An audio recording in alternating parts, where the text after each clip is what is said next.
The internet is full of garbage, isn't it? It just seems like it's being overrun by AI-generated content, SEO-oriented content, and it's getting flooded as all of the social media networks are gamed and algorithms and everything. Well, there is an antidote to that, and that is real opinions from real people. Welcome to the first episode of the Tech Field Day podcast. That's right, the on-premise IT podcast is now the Tech Field Day podcast, and we're kicking things off with a discussion of community, of credibility, and a reaction to this everything that's going on, flooding the internet with garbage content. Welcome to the Tech Field Day podcast, where we bring together a group of independent technical folks to discuss important concepts in technology and community. This episode is related to the Tech Field Day events series, where we bring these folks together on person or on premises, as it were, to discuss key concepts with companies in the industry.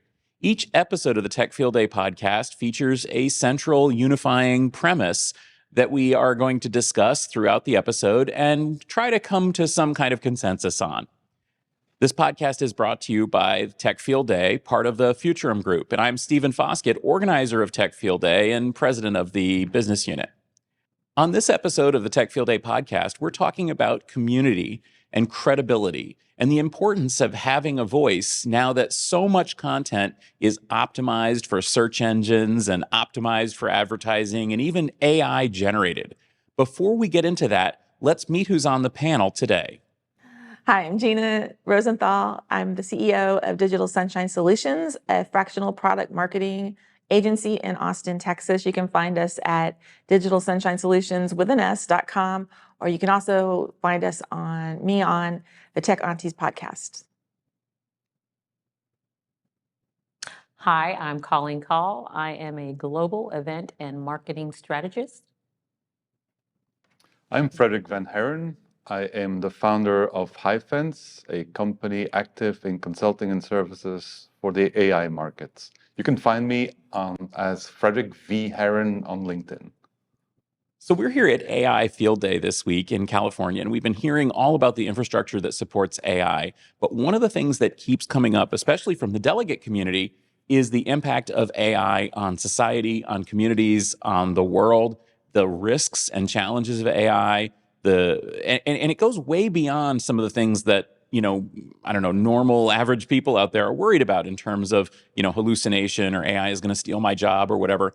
What worries me the most is that AI is really flooding the zone with basically fake content that is generated just for the purposes of attracting advertisers, attracting views, attracting clicks, that kind of thing. Gina, this is one of those things I know that you've been deeply involved in, and you know a lot more about it than most. Tell us a little bit about the credibility challenge and the importance of individual voices.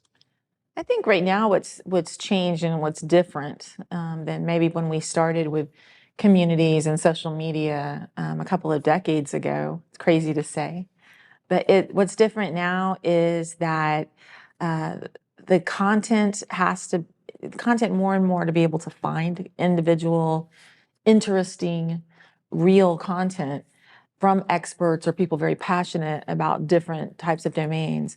You either have to know where to look, or you have to be in a community where that content's going to be promoted. It's no longer easy to find it on the social media platforms because of the way their algorithms work with their different priorities they have for how users interact with their platforms. Google is increasingly difficult to use as a search engine because they are prioritizing AI-driven content at the moment. But, in general, over the last several years, if you haven't conformed your blog, and I know I'm guilty of this because I want to have the visibility, if you haven't conformed to the way that their SEO guidance is, then you won't show up on the front page. So people may never see your content. So what worries me is, we've got this community here, so we know lots of people that make very, very expert pieces of content or point to other expert pieces of content where we can read those and stay up to date in our field or up to date in what's going on with the world. But if you don't have that community to point you to things, how do you find the really researched, nuanced information that helps us function as a society, that holds us together as a society? Or are we going to be just, if things keep going the way they are, we're just going to have this word salad as what is informing our lives about technology and other things too?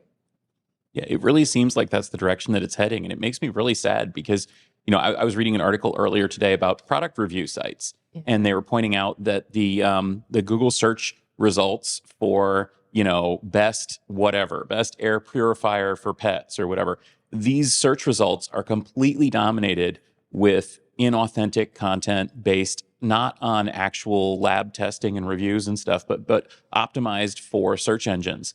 And even worse, that the publications right out lie about it. And they say, in our extensive testing or based on expert evaluation or whatever, because they're gaming the system. And it's the same, like you say, when it comes to sites like Twitter, X, or even, LinkedIn, Facebook, TikTok, Instagram, whatever, the site that you're looking at, the content is optimized to rise to the surface by experts. And that really essentially makes it inauthentic. What does that do to you as a viewer, as a reader? What do you think? Well, I think first of all, from an AI perspective, if you look at the growth of AI, it's all driven by an open source community. I mean, community in general. When we say that, we typically think about algorithms, but at the same time, a lot of the advances in AI is coming from the community generating that data. As far as the larger enterprises, I agree that data is curated by them. The information we're getting is the information they want us to hear about. But I think that will improve. Let's take an example of generative AI. It's a lot easier nowadays for people to build their own system, some generative AI system, where they provide data from the community and provide alternatives to the larger enterprises. So I'm definitely more hopeful that based on tools like generative AI, that the community will have access to less curated data and more data that is being provided by the community. Did somebody mention that? One of the vendors mentioned that, and I don't remember who it was, that they were slurping up all of our blog posts and on a certain topic. Do you remember who that was? I'm not making this up. I do remember it. But I hope that you're right, because I can remember what worries me from being in, marketing situations at the big vendors is when it gets away from the product marketers and ends up on the global marketing team where they have especially if it's a very large organization, they have a very pretty picture they want to paint of how that company is, which is a great pretty picture. But when we need to get down to the nitty gritty and understand how do we deploy this, how do we use it, what do we do when there's a problem? I mean, and that's why you created Tech Field Day in the beginning, isn't it? It's definitely why I started blogging in the beginning. Yeah, absolutely. And I think that the goal originally was that the voices of independent technologists would be more credible, more valuable resources for people than marketing, content, or professionals, that there was a value in listening to the voice of practitioners, the voice of independents, the voice of people who cared more about sort of what the product is and how the product works than what the companies are saying about it or the size of the market or the potential investment or whatever. But I think that it goes way beyond enterprise tech. I mean, in almost any space, right, there's a crisis of credibility, right? The pretty picture is good, but who's going to listen? And then to your point, yes, AI is putting together all of this information and spewing out something that they think is the pretty picture. But the long and short of it is that the software engineers and the people that are reading or welcoming this content, they're not gonna read it and they're not gonna accept it unless there's some authenticity to it. And me hanging out with the open source community or anybody in the cloud ecosystem and the community, they like the unplugged versions of people, and they can spot generative AI or any AI content in a minute. So if you are, which is interesting, when I use it as a starting point, and then I put my whole self into it just to have my voice and tell my story. And I hope that that's what people are. Because when I see the people doing content creating, and they are using AI, but what makes them stand out is that it's the Marino Wijays, it's the Corey Quinns, that they have their own voice, whether they're shit posting or just talking about anything or having a coffee or something like that. So I'm not sure. I mean, just based on being here for the last 3 days, we've heard about the infrastructure and everything technical, but where is the voice once you get all that information?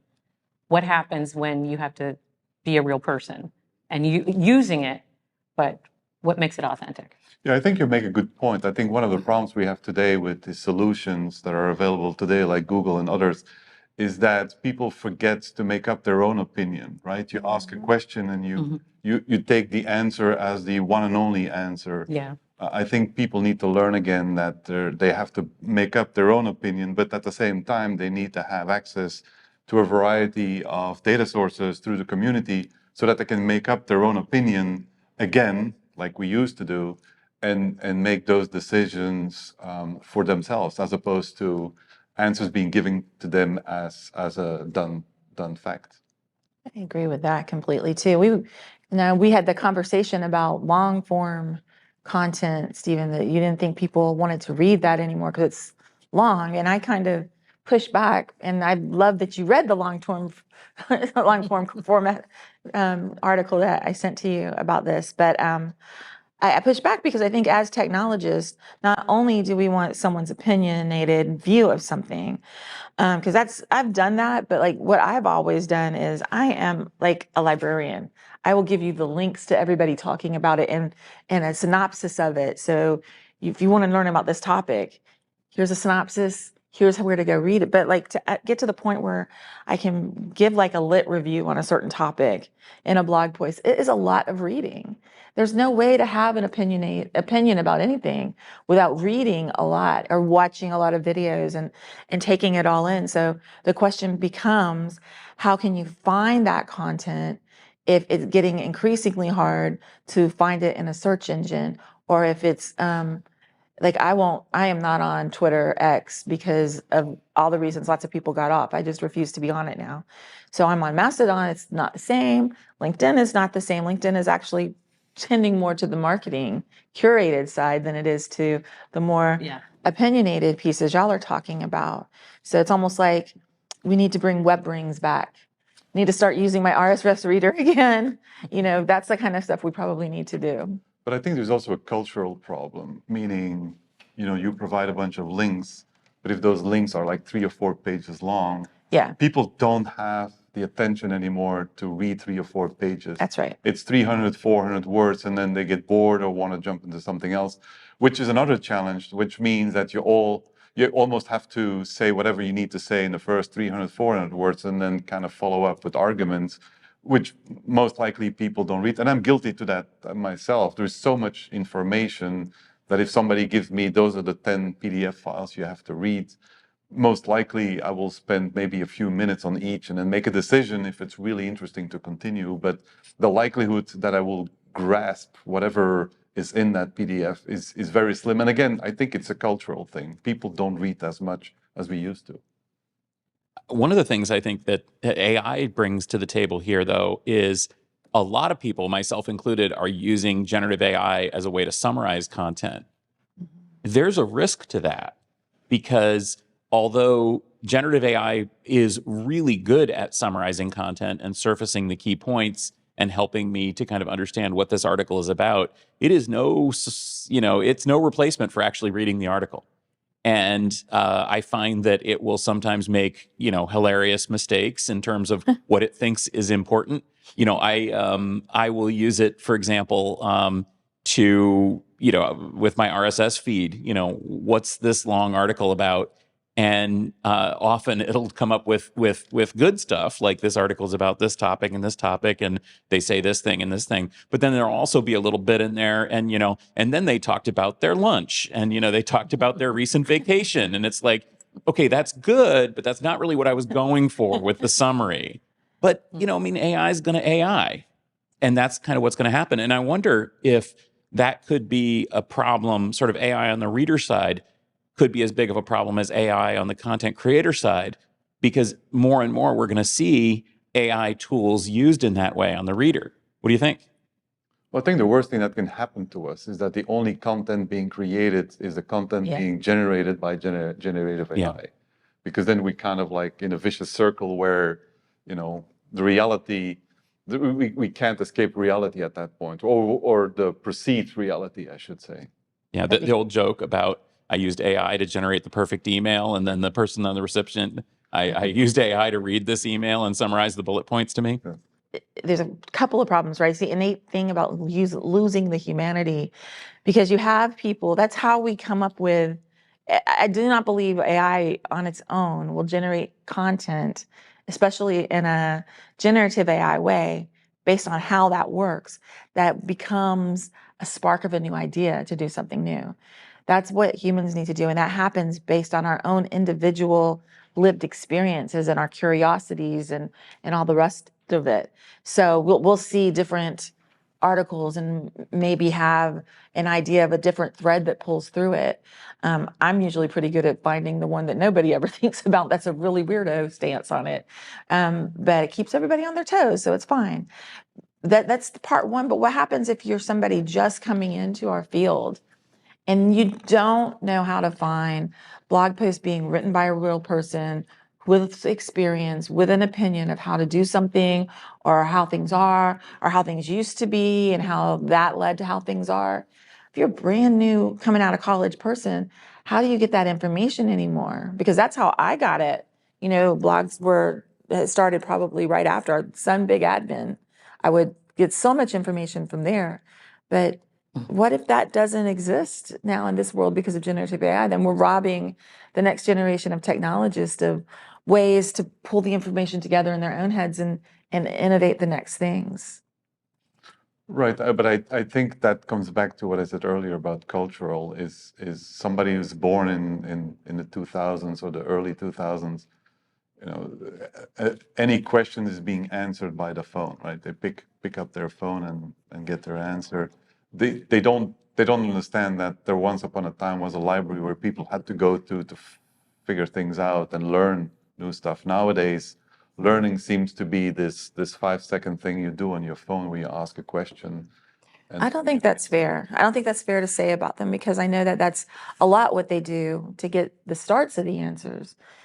Most of them will sit through a training class. Most of them will come and ask to sit with you, and they want their older peers to give them that insight and help them see along. And I think that if we strip away this whole idea of writing content or having creating content like Stephen does with Tech Field Day, I think that's I think it's we're cheating them out of something. But in a sense, though, and I know that we're mature, so when we're older, but are we giving them the benefit of the doubt? Because I think we're worried about a lot of things because that's the way how we were taught.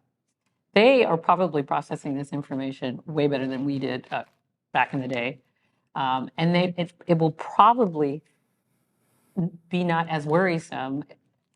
But if you can see on the TikTok, I know I wasn't supposed to bring up TikTok, but people want that authenticity of content. Agreed.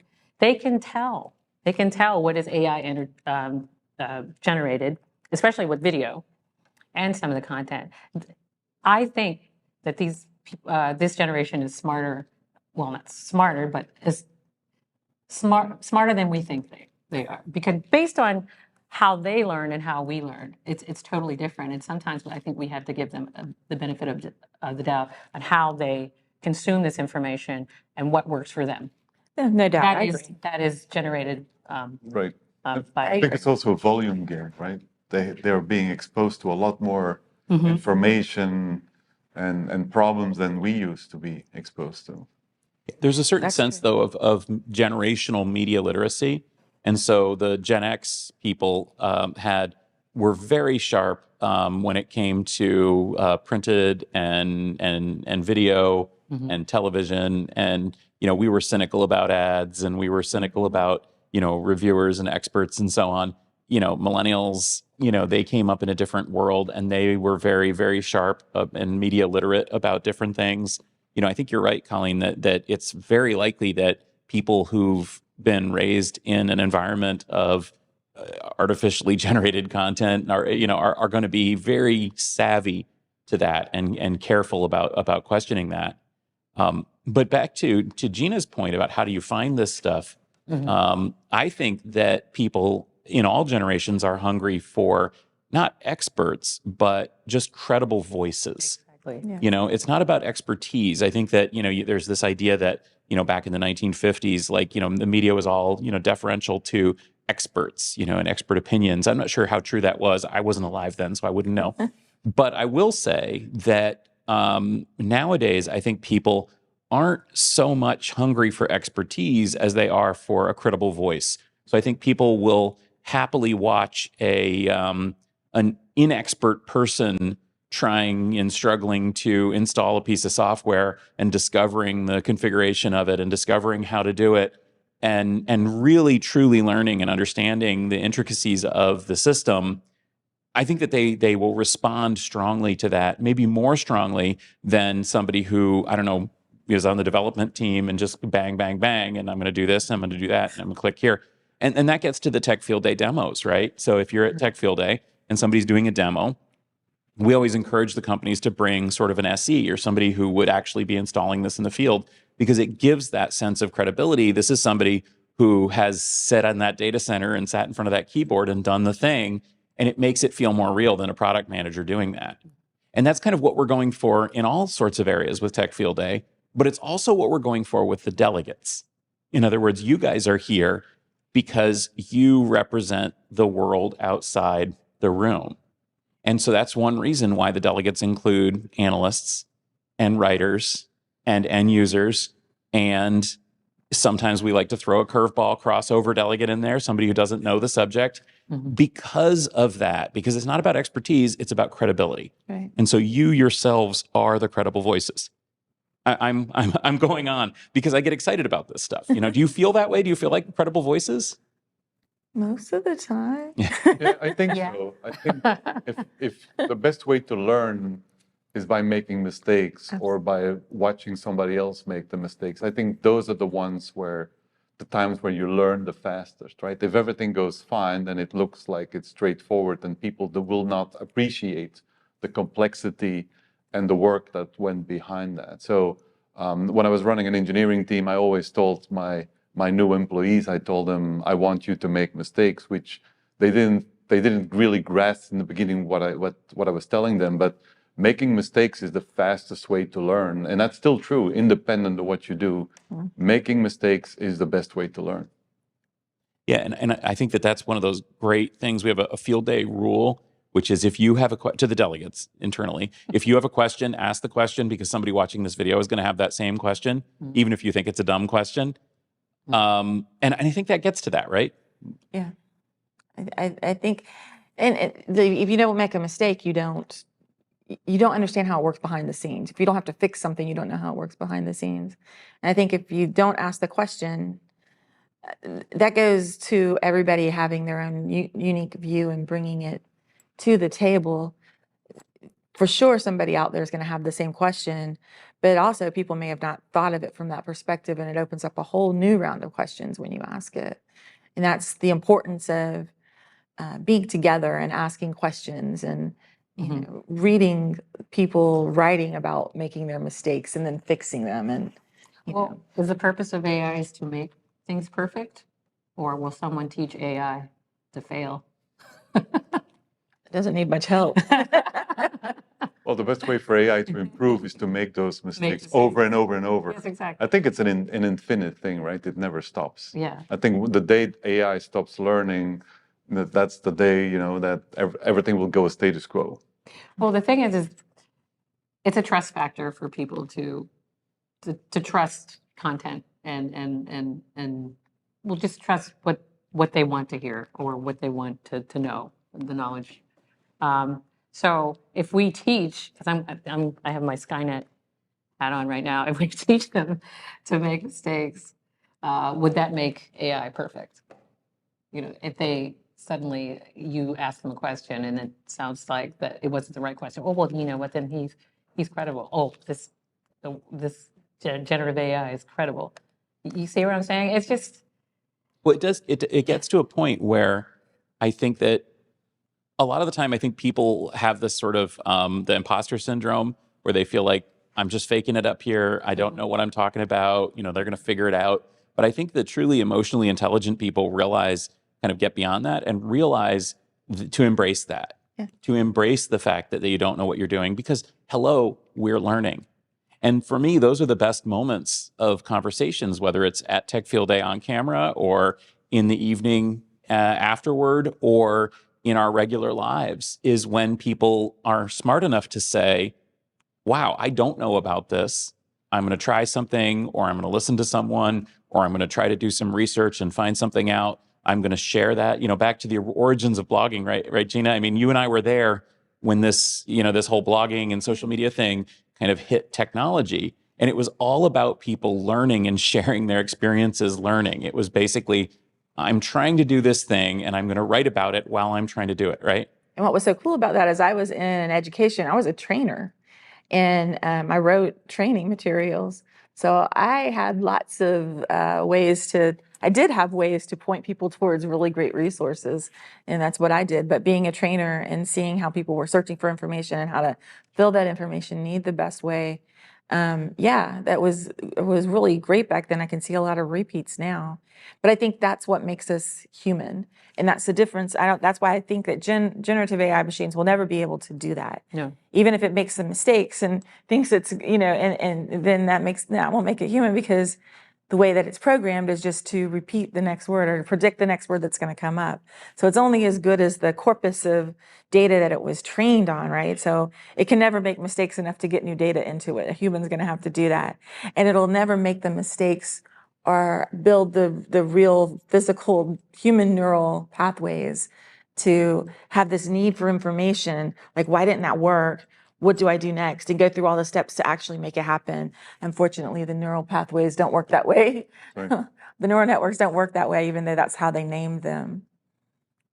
Yeah, I think that really ultimately, to kind of wrap up this discussion, I really feel like the ultimate answer to the question about the, if I can say, enshittification of the internet is people. It is those of us who are out there talking about things, looking at a camera, being ourselves, being our real selves, warts and all, admitting our own failings and trying to learn on camera, trying to share that with the world.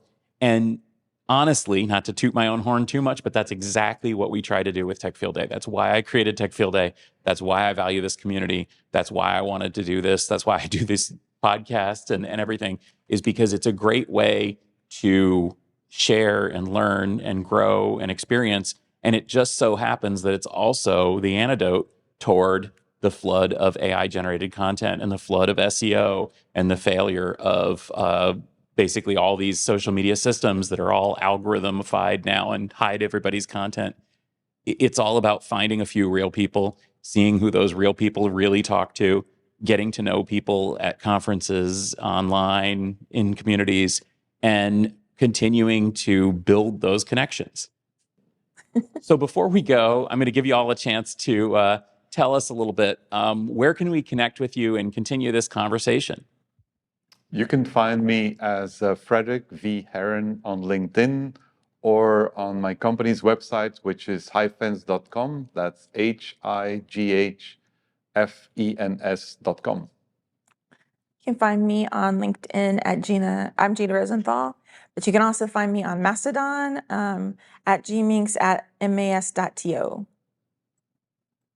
You can find me on LinkedIn, Colleen Coll, that's Colleen Coll. And you can find me on Twitter X at Colleen Coll. As for me, you'll find me on social media at Foskett. I am on X, Twitter, and LinkedIn, and yes, Mastodon. And I would love to hear from you. You'll also find me on 3 weekly podcasts: the Utilizing Tech podcast on Monday, the Tech Field Day podcast on Tuesdays, and the weekly news rundown on Wednesdays. And you'll find all of these in your favorite podcast application. This podcast is brought to you by Tech Field Day, the independent IT content creator event. You can learn more at techfieldday.com. We're part of the Futurum group, and you can find more on that website.